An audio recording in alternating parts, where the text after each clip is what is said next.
John 6:53. Truly, truly I say to you, unless you eat the flesh of the Son of a Man and drink his blood, you have no life in you. He who eats my flesh and drinks my blood shall have eternal life. Ito yung ating topic ngayon, yung tinatawag na Holy Eucharist. Maraming tao ngayon ang hindi nagkaunawa ng paggalang sa Holy Eucharist. Dahil ngayon, karamihan ay sumasamba sila at tumatanggap ng Holy Eucharist without reverence. Yan ay nakakasama sa kanila. Parang nag-condemn na sila sa sarili nilang kasalanan. Alam nyo, Holy Eucharist is the sacrament, and it is a sacrifice under the presence of bread and wine. So ito ay the real presence. Siya ay nandiyan, present si Jesus.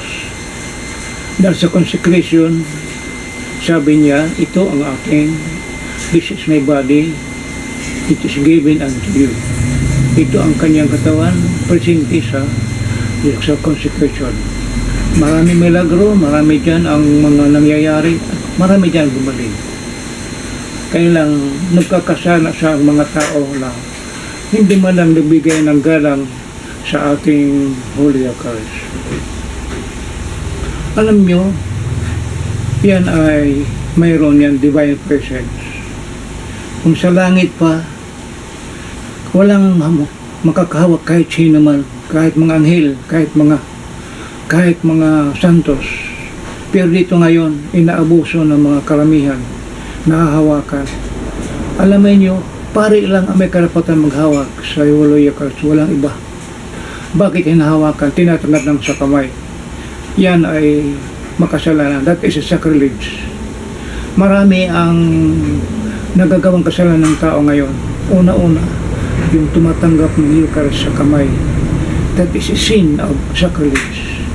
Kaya nakakaroon sila ng kasala dahil sa kanyang pasibaya.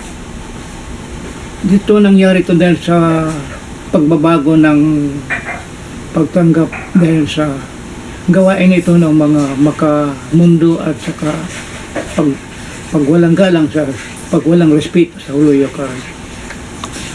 So nagkakaroon kayo ng kasalanan na sacrilege at nagsisinungaling pa, kasinungalingan, because they are not worthy.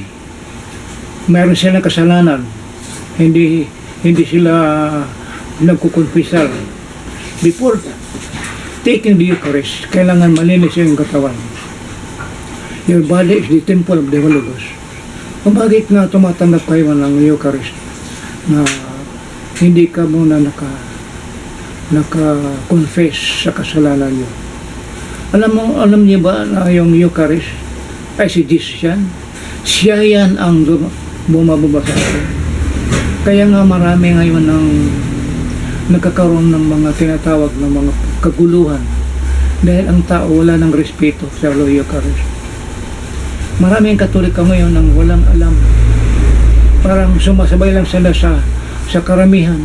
Hindi mo na sila examine ng konsensya. They should have examined themselves before the Lord. Kasi nungalingan yan. They're condemning themselves to God. Kung sila ay makasala ng kasalanan. Bakit katanggap ng to Eucharist na hindi malinis ang iyong puso at damdamin? Nasa puot ng kasalanan ang iyong sarili. Alam mo, Diyos yan. Hindi karapat-dapat ang tao tumanggap ng walang confession. Ito, nabanggit ito.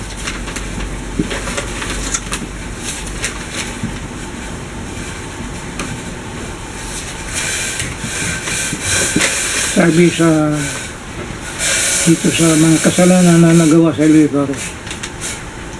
Corinthians 1, Corinthians 11:27. Whoever therefore eat the bread and drinks the drop of the Lord is unworthily manner in an unworthily manner will be guilty of profaning the body and bread of the Lord. Sila ang nagkasala. So ngayon, magkakaroon ka pa ng kasalanan dito sa sarili ng tao dahil sila ay hindi muna examine ng kanilang sarili. Sumasabay lang sa karamihan, parang tignan na lang na sila ay tumatagap ng Jesus. Alam niyo, mayroong 3 kasalanan dito na ginagawa ng karamihan ng tao ngayon. Una, it is a violation of God's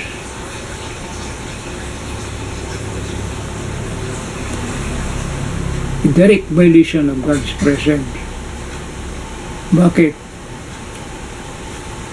Violation yan dahil tumatanggap ka ng nasa kasalanan. Di ba dyan, baka tumanggap ka, kailangan dyan ay nasa state of grace. Pag state of grace ka, walang bahid ng mortal sin. Yung pagsisinungaling, it is already a sin, mortal sin. Nagsisinungil ka sa harap ng Panginoon dahil marami kang kasalanan na hindi mo pa nilinis. It is number 2, it is the gravest sin against God, before God. Siya, nasa harap ka sa Kanya, napakalaking kasinungalingan yan. Kunwari ka ay tumatanggap sa Kanya na hindi ka muna naglinis ang sarili mo, puso at damdamin. Then, pangatlo, you are crucifying Jesus Christ again. Pinapaka mo siya si Jesus Christ ulit. Alam mo, 3 oring kasalanan dyan ang nangyayari ng tao. Sa isip, sa puso, at sa gawa. Sa isip pa lang, marami na ngayon nagkakasala dahil ang isip nila ay napakarami. Tumingin ka lang ng isang bagay dyan na gusto mong nakawin. Sa isip pa lang, nakakaroon ka ng kasalanan. Tumingin ka lang babae, wow, sexy, at parang may pagnanasa ka. Nagkaroon ka ng kasalanan, adultery. Lalo na kung nagsalita ka pa at sinabi mong mahal mo siya. Ngayon, malaki kasi nung nila, mayroon kang pamilya, bago sabi, mahal mo yung isang tao na yan. At gagawin mo pa yan, lalong malala. Oh. Yan ang sa isip, sa puso, at sa gawa. Kaya, mga kasi Katoliko, tingin na naman yung sarili. Huwag tumanggap ng Holy Curse kung hindi ka muna ng kumpisal. Yung mortal sin, kailangan yan, pare, hindi basta-basta yan. Pero yung kunting kasalanan lang, pwede yan. Okay yun. Sasabihin yung diretso lang, pwede yan. Pero wag naman masyadong gawing tumatanggap ka lang parang parang tinapay lang yan. Hindi tinapay yan. That is the real Jesus Christ. Nandiyan po lahat na misa sa buong mundo. Siya ay nandyan. Kailangan problema ng tao ay hindi mo na sila naglilinis ng sarili nilang isip, puso, damdamin at gawa. Tingnan niyo muna ang sarili niyo kung nasaan ka nagkakasala. Lalo na kung mortal sin. Ang mortal sin yung 10 kasalanan na nagawa mo sa 10 commandments. Yun ang mortal sin. Okay lang yung binyal. Sabi ng iba, pwede diretso. Okay lang yan. Magsisi ka at magbago ka. Okay lang yan. Pero wag naman yung mortal sin. Yung pagsisinungaling ay mortal sin. Tumatakbo ka ng ostya, na hindi ka muna nagkumpisal, that's already mortal sin. So, sayang lang ang pagtanggap mo. Kailangan dyan ay magkaroon ka ng paghingi ng tawad sa Panginoon na hindi na ulit magawa yun. Dahil ang papunta ni Jesus ay dito ay para mabura ang iyong mortal sin. Dahil ang purpose ni Jesus Christ ay ligtasin lahat ng tao. Kaya lang sila mismo ay ayaw maligtas. Hindi kasalanan ni Jesus yan. Kung gusto mo maligtas, ay maghingi ka ng tawad at huwag mong gawin ulit yung masamang gawain. Yun ang gusto ng kaya nga sa Eucharist, matatanggap mo si Jesus ng tunay sa puso at damdamin. Ito ngayon ang mali ng karamihan ng mga Katoliko. Lalo na hindi rin katanggap na tinatanggap nila yung Eucharist sa kamay. Mali yun. Mali yun. Gawain niya ng mga mason at mga antichrist.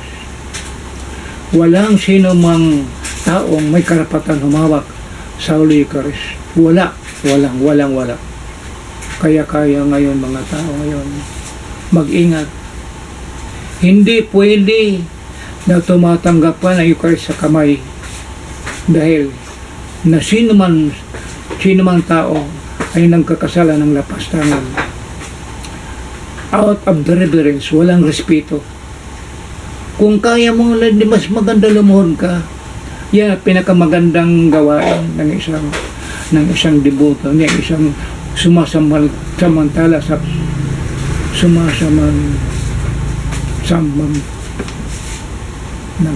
nag-worship kay Panginoon. If you worship God, you show your reverence. So kailangan dito ay masinsina muna na pag-iisip at pag-examine ng sarili. Okay, yun lang.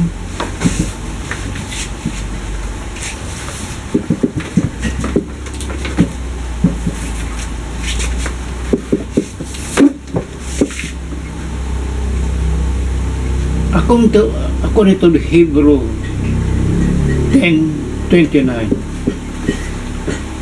how much worse punishments on you there will deserve by the name of who has spared the Son of God and profaned the blood of the covenant by which he was sanctified and outrages the Spirit of grace. For we know him, vengeance is mine, I will repay. It is fearful they to fail into the hands of the living God.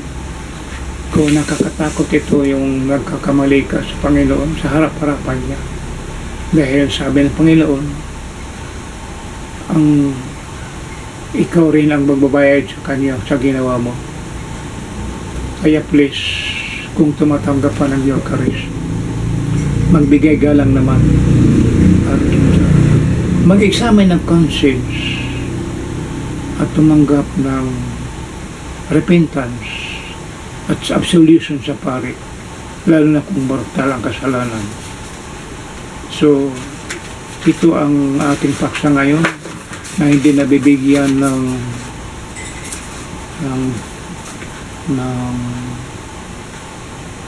puna ng bawat tao. Kala nila tama. Wala kasing silang pagkaalaman sa ganitong bagay dahil parang sumasabay lang siya sa karamihan. Kaya lang ayon, ito ang dapat malaman ng karamihang Katoliko. Ito pa. It is Christ's personal presence in the Holy Eucharist. During the consecration, Christ himself is present in the Holy Eucharist. We call this divine presence because He Himself instituted this and said, "Take and eat this. This is my body." That the substance during the consecration become the body and blood of Jesus Christ, and it is called transubstantiation. So therefore, it is only the Catholic Priest authorized to have this transubstantiation given by Christ's authority to do this and continuous since then up to present, only by ordained priest, and nobody can do it. Kaya nga mga kaibigan, mga Katoliko, please naman magbigay tayo ng puri at reverence sa Panginoon. Walang respeto. This is a sacrilegious act done by the people receiving the Eucharist without reverence, receiving it in hand and without examination their conscience. Malaking kasalanan ito. Your body is the temple of the Holy Spirit. Pag kumarap ka sa Eucharist, kailangan malinis ang iyong puso at damdamin. Malayo sa kasalanan. Dahil yung kasalanan ay only by ordained priest, and nobody can do it. Kaya nga mga kaibigan, mga Katoliko, please naman magbigay tayo ng puri at reverence sa Panginoon. Walang respeto. This is a sacrilegious act done by the people receiving the Eucharist without reverence, receiving it in hand and without examination their conscience. Malaking kasalanan ito. Your body is the temple of the Holy Spirit. Pag kumarap ka sa Eucharist, kailangan malinis ang iyong puso at damdamin. Malayo sa kasalanan. Dahil yung kasalanan ay nagkakaroon kayo ng gap o pagitan ng Panginoon at sa tao. Kaya nga, dapat ito ay mabigyan natin ng pagkumpisal o hingi ng tawad at repentance. Ang mga tao ngayon ay wala na sa hulog. Hindi na sila nagbibigay ng kahulugan. Dapat nga sila ay magbigay punggay, magpasalamat at humingi ng tawad sa pamamagitan ng pagkumpisal, lalo na sa gawain ito. Dahil ito ay parang ordinaryo na lang ng ginagawa ng tao. Yung tatlo kasalanan yung walang respeto, yung sacrilege, yung pag tamas-tamas, yung parang ordinaryo lang. Iyan ang kasalanan ng tao. Yung pagtanggap sa kamay, yan. Kaya nga, para sila rin ay nabubusit sa buhay nila. Simba, tumatanggap, pagkatapos nandun ang nandun yung kanilang mga kamalasan sa buhay. Bakit? Sila mismo ay napaka-rumi ng kanilang sarili. Kaya nga, ito ay dapat malaman ng bawat Katoliko. Please discern. He who eats unworthily is condemned by his own sin. Kaya nga, ikaw mismo nang gusto sa sarili mo dahil tumanggap ka na nasa maruming kasalanan. Makukuha lang yan kung humingi ka ng tawad at magkumpisal. Alam mo ba, yun ay malaking kasalanan sa harap ng Panginoon. Lalo na ngayon ay nauso sila, sumasabay, tumatanggap lang sa kamay, pagka walang respeto yan. Kung kaya nyo, mas mabuti pa sa mouth by mouth at lumuhod. Kaya nagkakaroon kayo